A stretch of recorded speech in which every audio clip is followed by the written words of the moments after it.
স্বয়ং রসুলের মতো লোককে মসজিদে ঢুকতে দেওয়া হয়নি। তাহলে যারা মসজিদে যায় না ওরাই ভালো। একজনের গরু ও খোঁটা থেকে কীরকম দড়ি খুলে মসজিদে ঢুকে গেছে, আর ওই রকম মোটা আর বড় বড় শিং হয়ে আছে। ইমাম সাহেব এনার সভাপতি ভাইয়ের মতো জানের ভয়ে ঢুকে গেছে ঘরে। ওখান থেকে চিল্লাইছে, গরু কার রে, এই গরু কার। জানলা দিয়ে চিল্লাইছে খালি, গরু নিয়ে যাবে, এই গরু কার। তো গরুওয়ালা তখন কেবল রুটি খেতে বসেছে, ও তো জানছে যে আমার গরুটাই বদমাস। তাড়াতাড়ি করে উঠে ইমাম সাহেবকে কি বলছে দেখেন, যে আপনি মৌলবি সাহেব মানুষ, এত গলার ফাঁড় কেন, এত চিল্লাইছেন কেন? ও তো গরু আর হুঁশ নাই বলি মসজিদ ঢুকেছে, আমি কোনোদিন ঢুকি? বলছো গরু ওর হুঁশ নাই বলি মসজিদে ঢুকেছে, আমি কোনোদিন ঢুকি? তো ইমাম সাহেব বলছে, তোর থেকে গরু ভালো হবে, ও তাও আল্লাহর ঘরে এসেছে, তোকে হুঁশ হচ্ছে না যে আল্লাহর ঘরে ঢুকি। জি, এর নাম মসজিদ। আপনাদের মেয়েদের জালসাও শুদ্ধ হচ্ছে না? হ্যাঁ, ওদিকে মেয়ে ছেলে বক্তাও আছে না বলছে, আমি তো শুনতে পেয়েছি। সভাপতি বলছে না, আজীব ব্যাপার, আমি তো বায়ান শুনেই যাচ্ছি তখন থেকে। তো মা বোনদেরকে একটা খবর দিয়ে দিই, নামাজ ছেড়ে দেবে আজকে। শুনেলেন, একদম সহি কথা, এর মধ্যে কোনো ভেজাল নাই। নবীজির একটি বিবি ছিলেন, যে বিবিটা কোনো সতীন দেখেননি, তার নাম খাদিজা। খাদিজা যতদিন বেঁচে ছিলেন আল্লাহ আর নবী দ্বিতীয় কোনো বিয়ে করেননি। খাদিজা কত দামি মহিলা, আল্লাহর রসুল মরার আগে পর্যন্ত খাদিজাকে মনে রেখেছিলেন। খাদিজা কত দামি মহিলা, গারে হীরায় প্রতিদিনের খাবার যিনি দিয়ে আসতেন তিনি খাদিজা। শুধু এই পর্যন্ত নয়, খাদিজা মেয়েটা কত দামি, আল্লাহ সালাম দিয়েছেন, জিবরাইল সালাম দিয়েছেন, এই মেয়েটি নিশ্চিত জান্নাতি। এটা হলো রসুলের বিবি খাদিজা। ফাতেমা, উম্মে কুলসুম, রোকেয়া, জাইনাব, যে সন্তানগুলিকে নিয়ে রসুলের পরিচয়, এগুলো অন্য মেয়ের পেটে হয়নি, সবগুলি হয়েছে খাদিজার পেটে। অতএব খাদিজা ছিলেন নবীজির অনেক মহব্বতের বিবি। এবার শেষ ভেজালটা শুনেলেন, যেটা শুনলে আপনার আমার জান চুমকে যাবে। এই খাদিজা স্বয়ং বিশ্ব নবীর বিবি, জীবনে 5 ওয়াক্তের নামাজ পড়েননি। জীবনে 5 ওয়াক্তের নামাজ পড়েন, তাহলে আর নামাজ পড়বে না? সভাপতি সাহেব, ওরা তো দলিল পেয়েই গেল, এবার ঘর চলে যাবে, হয়ে গেছে কাজ, আর কেন নামাজ পড়ব? দেখেন, দুটি জিনিস বললাম, দুটা উল্টা জিনিস বললাম, এরকম অনেক হাদিস কোরআন আছে, তো এগুলো বুঝতে হয়। খাদিজা নামাজ পড়েননি আর রসুল মসজিদে পা দেননি, মিটে গেল। এখন এই কথাটা এই পর্যন্ত রাখেন। তার আগে আমি 2-10 মিনিট বায়ান করেছি কিসের? মসজিদ দামি জায়গা, আল্লাহর ঘর, মসজিদ বানালে আল্লাহ জান্নাতে ঘর বানান, স্বয়ং রসুল বলছেন। আর আল্লাহ কোরআনে বলছেন, আমি পৃথিবীর প্রথম ঘর বানিয়েছি মক্কা মুকাররমায়। তাহলে কথাগুলো সব থাক। এখন একটা কথা আপনাদেরকে জিজ্ঞেস করব, খুব ধীরে ধীরে বলছি। কেন বলছি? বলি, আমার সুগার অনেক বেশি, পুরা পা আজকে আগুনের মতো জ্বলছে। একবার বিকালের দিকে ভেবেছিলাম যাব না, আমাদের দিকে আবার বৃষ্টিও হলো, প্রচুর বৃষ্টি হয়েছে বর্ধমানে, আর আমার গ্রামে হালকা হয়েছে। গাড়ি দেখলে বুঝতে পারবেন কত কাদা লেগে আছে, রাস্তার কাদা। তো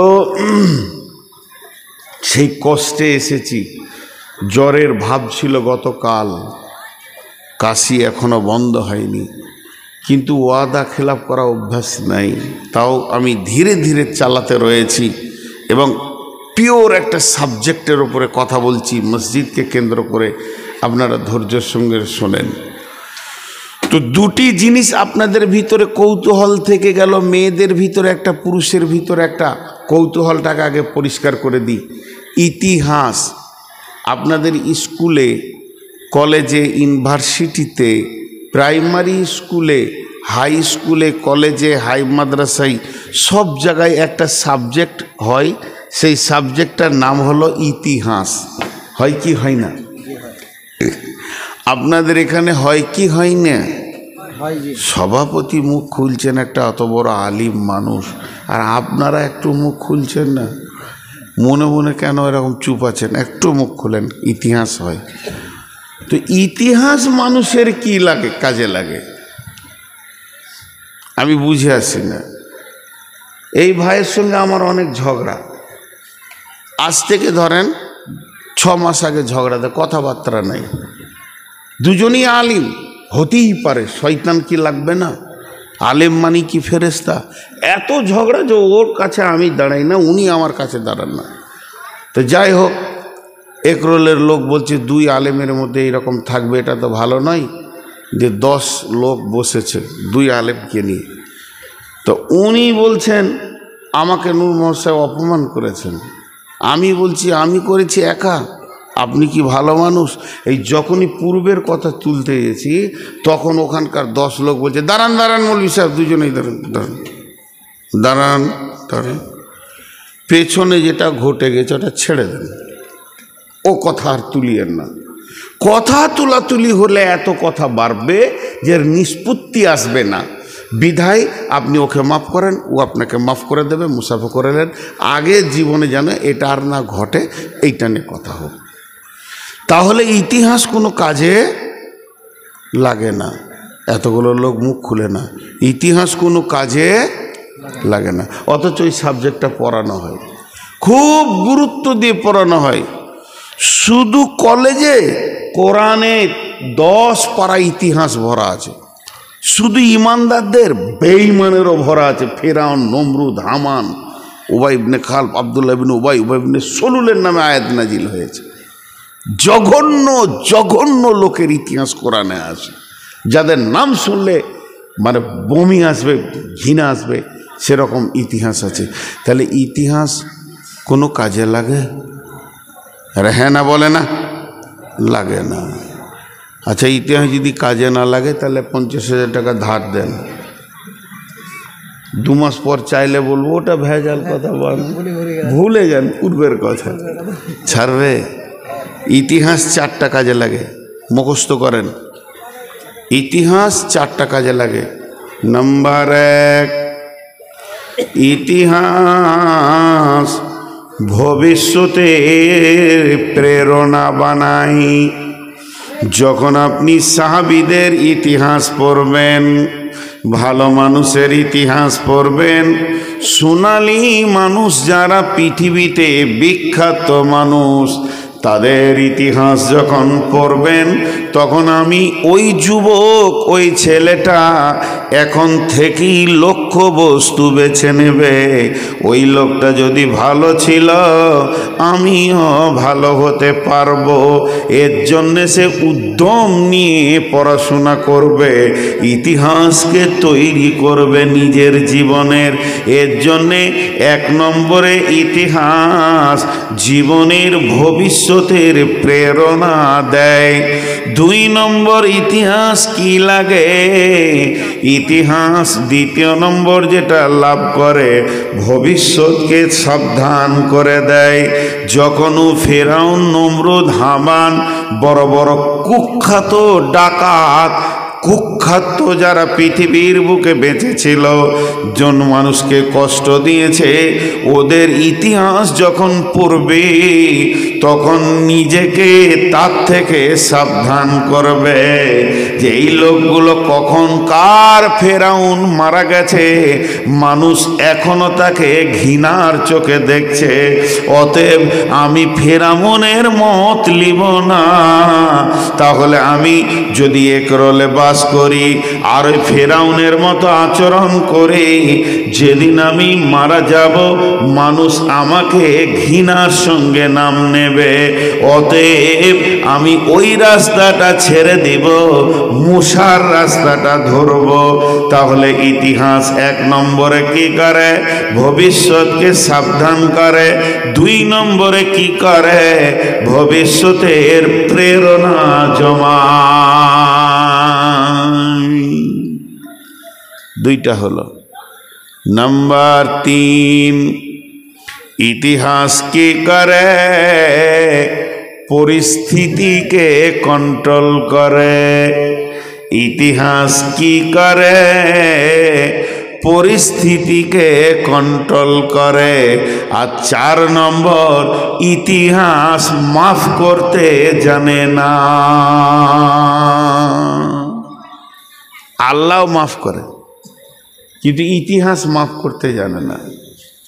আপনাদের গ্রামের মসজিদের আমি ইমাম 10 বছর আগে ছিলাম। হঠাৎ আমার নামে একটা দুর্নাম ঘটে গেল যে মসজিদের 5,000 টাকা চুরি করেছে। নোংরা হয়ে গেল আমার ইতিহাসটা। তো গাঁয়ের লোক আমাকে সম্মানের সাথে বিদায় দিয়ে দিলে, বিদেশি মানুষ ভেজাল করিস না, ছেড়ে দেয়। তারপর আর ইমামই টিকছে না, বলছে আবার ওকে নিয়ে। লোকটা ভালো ছিল, এটা মনে হয় কোনো গোলমাল হয়ে গেছে। আবার 20 বছর থাকা হয়ে গেল, আবার 20 বছর থাকা হয়ে গেল। বেটির বিয়ে দিয়েছেন, বিয়াই এসছে বেড়াতে, জুমার খুতবা শুনে বলছে মৌলবি কি গো, জান ঠান্ডা হয়ে গেল রে ভাই আপনাদের গায়ের মৌলবির খুতবা শুনে। তা আপনি ভাত খেতে খেতে বলছেন 30 বছর থাকা হয়ে গেল, লোকটা খুব ভালো, খালি মাঝে একবার 5,000 চুরি করেছিল। ইতিহাস কেউ মুছতে পারে না। ইতিহাস মুছা কোনো ডাস্টার পৃথিবীতে আসেনি। একটা লোক পৃথিবী থেকে চলে গেছে, মারা গেছে, কবরে পড়ে আছে। কবরে হাড় নাই, হাড্ডি নাই, মাংস নাই, সব পচে শেষ হয়ে গেছে। তারপরও কবরের পাশ দিয়ে 2 বন্ধুতে বাইকে পেরিয়ে গেছে, আর একজন আর একজনকে বলছে এটা খবির ডাকাতের কবর। টুক করে বলে দিল। তার মানে ইতিহাস মাফ করতে জানে না। 3টে বলা হলো। 1 নম্বর, ইতিহাস ভবিষ্যৎকে সাবধান করে। 2 নম্বর, ইতিহাস ভবিষ্যতের প্রেরণা দেয়। 3 নম্বর, ইতিহাস মাফ করতে জানে না। 4 নম্বর, ইতিহাস পরিস্থিতিকে কন্ট্রোল করে। ইতিহাস পরিস্থিতিকে কন্ট্রোল করে। তার মধ্যে একটা অন্ধকে দূর করে দিই। ও মা আমার, বোন আমার, আমি একটু আগে বলেছি বিশ্বনবীর বিবি আম্মা জান খাদিজা জীবনেও 5 ওয়াক্তের নামাজ পড়েননি। তিনি জীবনেও 5 ওয়াক্তের নামাজ পড়েননি। চলেন এবার বলবেন নূর মোহাম্মদ সত্য বলছে না মিথ্যা বলছে? কে বলবে? কে বলবে না? ইতিহাস বলবে। এবার আপনি হাদিসের পাতাতে খুঁজতে শুরু করে দেন। খুঁজতে খুঁজতে বলেন 5 ওয়াক্তের নামাজটা স্টার্ট হলো কখন? কখন থেকে 5 ওয়াক্তের নামাজটা চালু হয়েছে? তখন দেখা যাবে আল্লাহর নবী মেরাজে গেলেন। আবার মেরাজের রাত্রিতে সমস্ত আসমান, সিদরাতুল মুনতাহা, আরশে মহল্লা, জান্নাত জাহান্নাম দেখে ফিরলেন। ফিরার পথে আল্লাহ বললেন, ও নবী মুহাম্মদ, আমি তোমাকে 50 ওয়াক্তের নামাজ দিলাম। সেই নামাজটা কমতে কমতে 5 ওয়াক্তে এলো। এই 5 ওয়াক্তের নামাজ নিয়ে বিশ্ব নবী যখন ফিরে আসছেন, আল্লাহ বলছেন, ও নবী মুহাম্মদ, তোমার উম্মতকে বলে দিও তারা যদি 5 ওয়াক্তের নামাজই পড়তে পারে, সালাত আদায় করতে পারে, তো আমি রব 50 ওয়াক্তের নেকি দিয়ে দিব।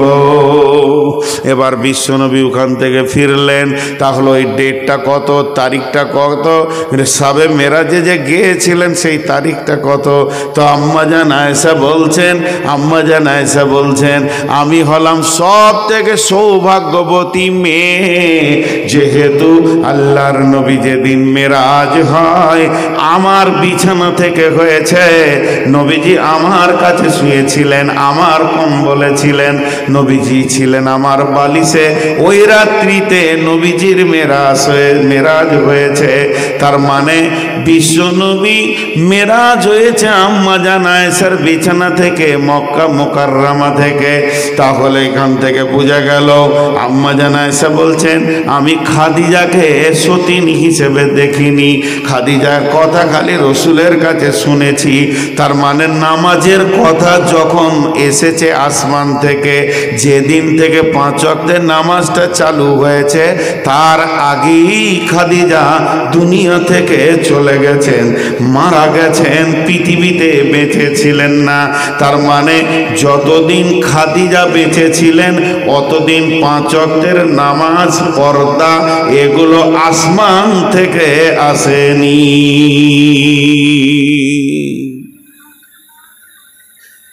এখন কথাটা এরকম হবে যে আম্মাজান খাদিজা নামাজ পড়েননি নয়, নামাজ পাননি। উনি নামাজ যে চালু হয়েছে, পর্দা চালু হয়েছে, এগুলো দেখতে পাননি। তাহলে এই আগে যে ভেজালটা শুরু হয়েছিল, প্রথম যখন বললাম যে রসুলের বিবি নামাজ পড়েনি, মনের ভিতরে যে ভেজালটা শুরু হয়েছিল, এই ভেজালটা কে দূর করলো? ইতিহাস। কে দূর করলো? ইতিহাস পরিস্থিতিকে কন্ট্রোল করে। এখন রসুলকে যে মসজিদে ঢুকতে দেওয়া হচ্ছে না, এর পেছনেও ইতিহাস আছে, সেটা মসজিদ নয়, অন্য কোনো মসজিদ নয়, তার উপর আয়াত নাজিল হয়েছে। বিসমিল্লাহির রহমানির রহিম। والذين اتخذوا مسجدا جرارا وكفرا تفريقا بين المؤمنين وإرصادا لمن حارب الله ورسوله من قبل ولا يحلفن إن أردنا إلا الحسنى والله يشهد إنهم لكاذبون। মহিলা বক্তাগুলো ছুটি হয়ে গেল নাকি? হ্যাঁ, ভালো সভাপতি গো, মহিলা বক্তাগুলোকে আগে ছেড়ে দিলে, ওদের যা ছিল পেটে সব বলে দিয়ে ঘর চলে গেল, জানে শান্তিতে ঘুমাবে, ভাগ্যে জানে জালসাটা হয়েছিল। হ্যাঁ, তো এবার ইতিহাসটা শুনেন যে রসুলকে কেন আটকানো হলো। রসুল্লাহ সাল্লামের নবুয়তি জিন্দেগি যেদিন থেকে নবী হয়েছেন, যেদিন মারা গেছেন, টোটাল ছিল কতদিন? 23 বছর। ক বছর? 23 বছর। 63 বছর বয়সে মারা যাচ্ছেন, 40 বছর বয়সে নবুয়তি পেয়েছেন। এই 23 বছরটাকে আল্লাহ দুভাগ করেছেন। কভাগ?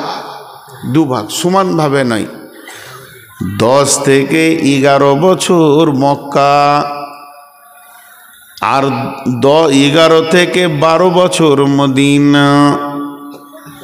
নবীজির জীবনটা 2 ভাগে ভাগ করে দিলেন। 10 থেকে 11 বছর মক্কা, আর 11 থেকে 12 বছর মদিনা মুনাওয়ারা। এর জন্য নবীজির নামে টাইটেল দেওয়া হয় নবী মক্কি, নবী মাদানী। তিনি মক্কি ছিলেন, তিনি মাদানী ছিলেন। এবার তিনি মদিনা চলে গেলেন। তো যতদিন তিনি মক্কায় ছিলেন, নবীজির শত্রু কে ছিল? এক ছিল কাফির আর এক ছিল মুশরিক।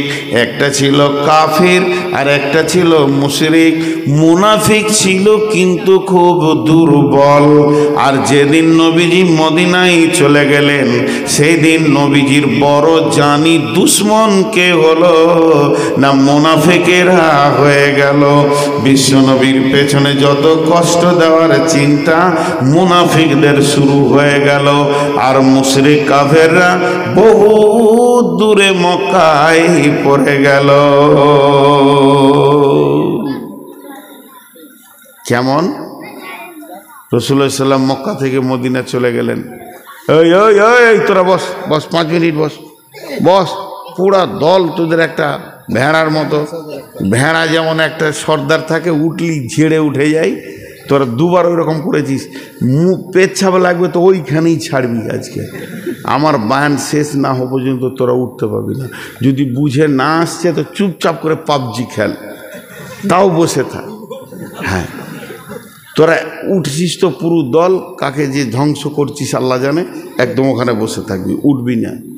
উঠলে ভলেন্টিয়ার পাঠিয়ে পিটে নিব জান ভরে, হাড় হাড্ডি কিছু রাখবো না। তো এই ইতিহাসটা আপনাদেরকে একটু ধ্যান দিয়ে শুনতে বলছি, কারণ ইতিহাসের ভিতরে সোনালী অক্ষর লুকিয়ে থাকে। ধ্যান দেন, এই তোরা শোন মন দিয়ে, বাচ্চা ছেলে, ইতিহাসগুলো তোদের মনে থাকবে। মদিনায় যখন চলে গেল, একবার আমাকে দিই উদাহরণ দিই। এইখান থেকে আমার বাড়ি কিছু না হলো 120-30 কিলোমিটার। তো আমাকে মারার প্ল্যান করেছে আমার গ্রামের লোক। আমি রাতে রাতে উঠে চলে এলাম সখী মোড়ে, একদম একরোলে ঢুকলাম। আর একরোলের লোক আমাকে সকালে যেই দেখে নিয়েছে, সবাই খালি হুজুর হুজুর হুজুর হুজুর হুজুর, কোথা থেকে আসলেন, কেমন আছেন, কি খাবেন, মানে আমাকে ছাড়া আর কিছুই বুঝে না। এরা একদম পাগলা হয়ে গেছে, ছেলে মেয়ে বৃদ্ধ শিশু সবাই।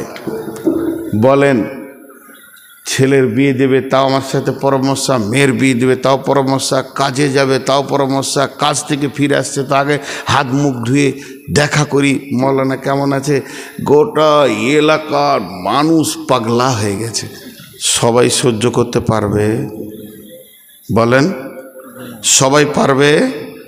এরই ভিতরে এই গ্রাম ওই গ্রাম করে 3, 4, 5, 10 জন তাদের নেতৃত্ব এলাকায় চলছিল। তাদেরকে রাস্তায় দেখা হলে আর কেউ পৌঁছেও না যে চাচা কেমন আছে, কলজে জ্বলতে লাগলো। তারা ছিল মুনাফিক মদিনার। এবার দেখেন, মসজিদে রসুলকে পা দিতে দিচ্ছে না, এই ইতিহাসটা বলছি, ধ্যান দিয়ে শুনবেন, নাহলে স্লিপ হয়ে যাবে। কেউ পৌঁছে না। তো ওরা আপোষের মধ্যে জানে যে আমাদের দলে কে কে আছে, চলে গেল ওই মদিনার পাহাড়ের ধারে গোপনে মিটিং করছে। তো ওদের মধ্যে যারা জওয়ান, তারা রেগে বলছে, মনে হয়েছে ওকে মেরে ছিঁড়ে ফেলে দিয়ে একদম। তো বৃদ্ধরা বলছে, চুপ চুপ, এমন করে বাঁশকে কেটে তুলে ফেলবো, না থাকবে বাঁশ আর না বাঁচবে বাঁশরি। দাঁড়া, ব্যবস্থা নিচ্ছি। তোরা কি ভাবছিস? বলছে ওকে সহ্য হচ্ছে না আর দেখে, এলাকায় এত বড় উমাস্তান হয়ে গেল, কোথা থেকে এসে। বলছে ঠিক আছে, ওকে মারতে হবে। প্ল্যানটা হচ্ছে রসুলকে মারার, রসুলের জানকে শেষ করার, এই প্ল্যান চলছে। প্ল্যান করতে করতে ওদের মধ্যে বয়স্ক মানুষ বলল, বাবা শোনো, তাড়াহুড়ো করে কাজ করতে গেলে হবে না।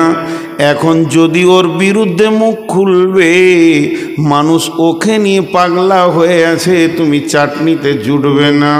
তাহলে ওর ভিতরেই থাকতে হবে, ওর সাথেই থাকতে হবে, এবং ওর গাছের জড়কে ভাঙতে হবে।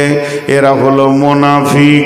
মুনাফিকের ব্যাপারে আল্লাহর কালাম পাক বলছেন, ফি দারকিল আসফাল, এরা জাহান্নামের একবারে নিচে থাকবে, এদের ওপরে থাকবে মুশরিক কাফির। তার মানে এরা এত ভয়ানক জিনিস, আপনার সঙ্গে থাকবে, খাবে, আপনাকেই মারবে, এটা বুঝতে দেবে না। এই ভয়ানক দলটা ছিল মদিনাতে, রসুলকে মারার প্ল্যান করেছে। দুটো যুবককে বললে, ওই তুই আর তুই কালকে চলে যা মক্কা, ওর যেখানে জন্ম, ওর বাপের যেখানে বাড়ি ভিটা, ওই এলাকায় জিজ্ঞেস করে আইতো, দেখ কি ঘটনা ঘটে। দুজন চলে গেল মক্কা। মক্কা পৌঁছালো, যে কদিনই লাগলো, 2 দিন 10 দিন। মক্কায় পৌঁছানোর পর জিজ্ঞেস করবি করা, আবু জাহেলের ওইখানেই শুধাইছে, হাগো নবী মোহাম্মদকে চিনো? বলে চিনবো না, ওকে পেলে কাটবো। রাতে রাতে পালিয়েছে ওইখান থেকে। তখন আর কলজাটা কি বড় হচ্ছে, ওরে সুবহানাল্লাহ, দুশ্মনের ঢেড়ি লেগে আছে। এত ভালো লোক আমার ওখানে, খুব বুজুর্গি বেনে গিয়েছে, কিন্তু ওর যে দুশ্মনের ঢেরি লেগে আছে। দাঁড়াও, তোমরা খবর দিচ্ছি কোথা আছে। পালালে কি হবে, কোথা আছে বলে দিছি। এবার ওই দুইজন আসলো, আবার মিটিং ডাকলো, তারা গোপনে গোপনে মিটিং ডাকলো। মিটিং ডাকার পর পাহাড়ের গুহাতে আবার লুকিয়ে তারা বসে গেল। বলে বাবা, তোমাদেরকে মক্কা পাঠিয়েছিলাম, মক্কার খবর বলো। হাসতে হাসতে আনন্দে বলছে, মক্কার খবর অনেক ভালো, ওখানে ওর দুশ্মনের ঢেরি লেগে আছে। যদি ওদেরকে একবার মদিনাতে আসতে দেওয়া হয়, ওর দুশ্মন কি মেরে চলে যাবে, আমাদেরকে হাত দিতে হবে না, আমাদের নামে বদনাম হবে না, মার্ডার কেসের কোনো বিচার হবে না, আমাদের নামে কেসই লাগবে না। অতএব খালি মক্কার লোককে কিভাবে তারা মদিনাতে আসবে আর মদিনাতে এসে নবী মুহাম্মদকে মারবে, এই বিষয়টা চিন্তা করলেই হয়ে যাবে। এরা তো খুশি হয়ে গেল, বাহ বাহ, কাজ হয়েছে, চল। এবার কি করবে? আরে ওরা যে আসবে কার ঘরে থাকবে, কার ঘরে থাকবে? দু চারজন যে মারতে আসবে, যদি যার ঘরে থাকবে ও যদি দেখে লাই, হাজি ভাই আমার বাড়ি বর্ধমান, আমার দুশ্মন এলাকায় ঘুরছে, আপনারা চিনবেন না, আমার চোখে যদি এক ঝলক পড়ে তো আমি বুঝতে পারবো না যে এইখানে এইখানে এইখানে এইখানে। তো ঠিক ওই রকম ওরা বলছে, যদি কারো ঘরে দেখে লাই, ওর আইন খুব কড়া, গর্দন উড়িয়ে দেবে। তাহলে কি করবি? বলছে একদম মদিনার এক প্রান্তে এক ধারে একটা ছোট্ট মতো মসজিদ বানিয়ে নিল ওরা। ওই মসজিদটা বানালো কি নিয়তে? যে ওই মসজিদের ভিতরে তাদেরকে রেখে মেহমানদারি করে আমরা খাওয়াবো। আর যখন নবী মুহাম্মদ সাল্লাল্লাহু আলাইহি ওয়াসাল্লাম একা থাকবে, সমস্ত সাহাবীরা মাঠে ঘাটে খেজুরের বাগানে কাজে চলে যাবে, তখন এরা গিয়ে ওকে কেটে দেবে, পিস করে দিয়ে চলে যাবে। তাহলে একটা মসজিদ বানা, কারো বাড়িতে রাখতে হবে না, যে তাড়াতাড়ি করে খেজুরের গাছের পিলার, খেজুর পাতার ছাওয়ানি আর ডাল কাঠ খোট্টা দিয়ে মসজিদটা হয়ে গেল। 1-2 ঘন্টার মধ্যে মসজিদ হয়ে গেল। বলে তাহলে এবার মসজিদের উদ্বোধন করতে হবে, নামাজ শুরু করে দিতে হবে। এইটা আমরা ওয়াক্তিয়া মসজিদ বানাবো, এখানে 5 ওয়াক্তের নামাজ পড়বো, আর জুমাটা যাকে মারবো তার পেছনেই পড়ে চলে আসবো মসজিদে নববীতে। তাহলে ও বুঝতে পারবে যে এই লোকগুলি আমার দলে আছে, এরা বেঈমান হয়ে যায়নি।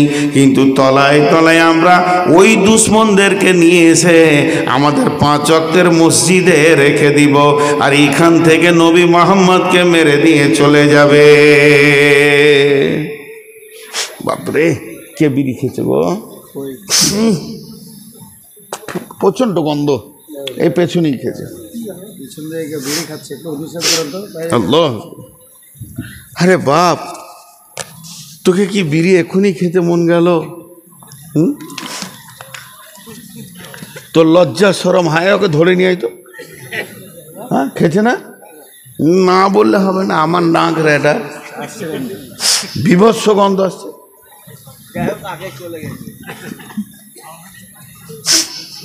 না এখনো খেয়েছ, এধার ওধার আছে। তো প্ল্যানটা বুঝতে পারছেন আপনারা? হ্যাঁ না বলেন একবার, যে ওরা এসে মেরে দিয়ে চলে যাবে, এটা ওদের প্ল্যান। মসজিদ তৈরি হয়ে গেল, এখন উদ্বোধন বাকি আছে, উদ্বোধন বাকি আছে। তখন বলছে কে উদ্বোধন করবি? এখনো নবী বেঁচে আছে, ও যদি উদ্বোধন না করে তো এটা মসজিদ বলে কেউ পুঁছবে না। কথাটা বুঝতে পারে? ও যদি উদ্বোধন না করে তা একে কেউ মসজিদ বলে পুঁছবে না, ঘৃণা করবে। স্বয়ং রসুল বেঁচে আছে। একরোল মসজিদের, জামে মসজিদের ইমাম হলো স্বয়ং রসুল সাল্লাল্লাহু আলাইহি সাল্লাম, আর এইখানে এই মসজিদটা হয়েছে, তো উদ্বোধনে ওকে বাদ দিয়ে করবে, হয় মেনে নিতে পারবে না। তখন দুজন মুনাফিক গেল, দিয়ে বলছি ইয়া রাসূলুল্লাহ, আমরা একটা নতুন মসজিদ বানিয়েছি। রসুলের দিলটা কত খুশি হলো, জি কত দিলটা খুশি হলো। হ্যাঁ, তোমরা এই কদিনের মুসলমান এতেই মসজিদ বানিয়েছো, বাহ বাহ বাহ বাহ বাহ বাহ, ধন্য দিছে। কারণ তিনি তো গায়েবের খবর জানেন না, ঘটনাটা কি ঘটছে জানে না। যে শেষকালে বলছে দেখেন আমি যদি বলি আমার গ্রামে একটা বিরাট সুন্দর মসজিদ হয়েছে, আপনারা কোনো দিন যাবেন না সেই মসজিদে নামাজ পড়তে, তারপরও দিলটা খুশি হবে, হবে কি হবে না? আর আমাদের একটা মসজিদকে বেঈমানেরা নিয়ে নিল, প্রত্যেকে মানুষের মনে কষ্ট হয়েছে, হয়েছে কি হয়নি? তো মসজিদ এমন একটা জিনিস হৃদয়কে ঠান্ডা করে। তো রসুলের দিলটা খুশি হয়ে গেল। তখন এবার বলছে ইয়া রাসূলুল্লাহ, মসজিদ তো বানানো হয়েছে, এখনো উদ্বোধন হয়নি, এখনো নামাজ চালু হয়নি, শুধু আপনার অপেক্ষায় আছি। আপনি গিয়ে এক ওয়াক্তে নামাজ পড়ে দিয়ে চলে আসবেন, সেই দিন থেকে নামাজটা স্টার্ট হয়ে যাবে। তো আমরা মসজিদে নামাজ পড়েই যাব, চালু করেই যাব। নবীজি বললেন যাও যাও যাও, এই কাজে আমি যাব না তো কে যাবে? হ্যাঁ নিশ্চয় আমি মসজিদে যাচ্ছি, তোমরা রেডি হয়ে যাও। ওই মসজিদে নামাজ পড়ার জন্যে, পার্টিকুলার ওই মসজিদটাতে নামাজ পড়ার জন্যে আল্লাহর নবী রেডি হয়ে গেলেন, বাড়ি থেকে বের হবেন। এমন সময় জিবরাইল আমিন এসে বলছেন লা তাকুম ফিহি আবাদা, ও দয়ার নবী গো, ওই মসজিদে আপনি পা দেবেন না। লা উসসিসা আলা তাকওয়া মিন আউয়ালি ইয়াউমিন, ওই মসজিদটা যখন ভিত রাখা হয়েছিল প্রথম দিনের ভিতরে ওদের কোনো তাকওয়া পরেজগারি ছিল না। ওটা তো মসজিদ লয়, ওখানে চক্রান্তের জায়গা, আপনার জানকে মারার জায়গা বানানো হয়েছে ওটা। ওয়াল্লাযীনা ইত্তাখাযু মাসজিদান জিরারা ওয়া কুফুরা তাফরীকাম বাইনাল মুমিনি ওয়া ইরসাদান লিমান হারাবাল্লাহ ওয়া রাসূলুহু, ওরা জিদের বশভূত হয়ে কুফরির তাড়নায় আপনার প্রতি বিরক্ত হয়ে মসজিদটা বানিয়েছেন। ও দয়ার নবী গো, ওরা চিরদিন ওটাই কাজ করে এসেছে। আবার মুসলমানের ভিতরে একদম ফাটল ধরাতে চেয়েছে, মুসলমানের ভিতরে ফাটল ধরাতে চেয়েছে। যে কেমন করে মুসলমানের ভিতরে ফাটল ধরিয়ে দিব, 2 দল 3 দল করে দিব। আর ওরা হলো ছোট প্রথম থেকে আল্লাহ এবং রসুলের দুশ্মন। ইরসাদান লিমান হারাবাল্লাহ ওয়া রাসূলুহু মিন কাবলু ওয়ালা ইয়াহলিফুন্না ইন আরাদনা ইল্লাল হুসনা। ওদেরকে যদি আপনি 50 বার জিজ্ঞেস করেন তোমরা কি করেছো, ওরা কসম করবে আর বলবে ইয়া রাসূলুল্লাহ, আল্লাহর কসম করে বলছি মসজিদ বানিয়েছি। আর আমার আল্লাহ বলছেন ওয়াল্লাহু ইয়াশহাদু ইন্নাহুম লাকাযিবুন, আমি আল্লাহ সাক্ষী দিছি ওরা মিথ্যুক। কারণ আল্লাহর কাছে একটা মসজিদের লিস্ট আছে। আবার একটা মসজিদ বানাবেন, মসজিদটা আল্লাহর লিস্টে নাম উঠতে হবে। কারণ মসজিদ কোন কোন নিয়তে বানালে আল্লাহর কাছে কবুল হয়, আর হিংসা মারামারি ফাটাফাটি করে করলে আল্লাহর কাছে কবুল হবে না। এরই জন্য আল্লাহ তাবারাক ওয়া তাআলা বললেন হে জিবরাইল, আমার নবীকে আটকে দাও, ওটা আমার খাতাতে আমার নজরে মসজিদ নয়, ওটা আমার নজরে রসুলের জান মারার চক্রান্তে এবং ইসলামের ক্ষতি করা এবং মুসলমানের ভিতরে ফাটল ধরানোর জায়গা। এবার বলেন জিবরাইল ঠিক করেছে না ভুল করেছে? বলেন ঠিক করেছে। এতক্ষণ ভাবছিলাম যে রসুল কেন মসজিদে পা দিলেন না। জি না, আল্লাহ বলেন লা তাকুম ফিহি আবাদা, ওই জায়গায় আপনি পা দেবেন না।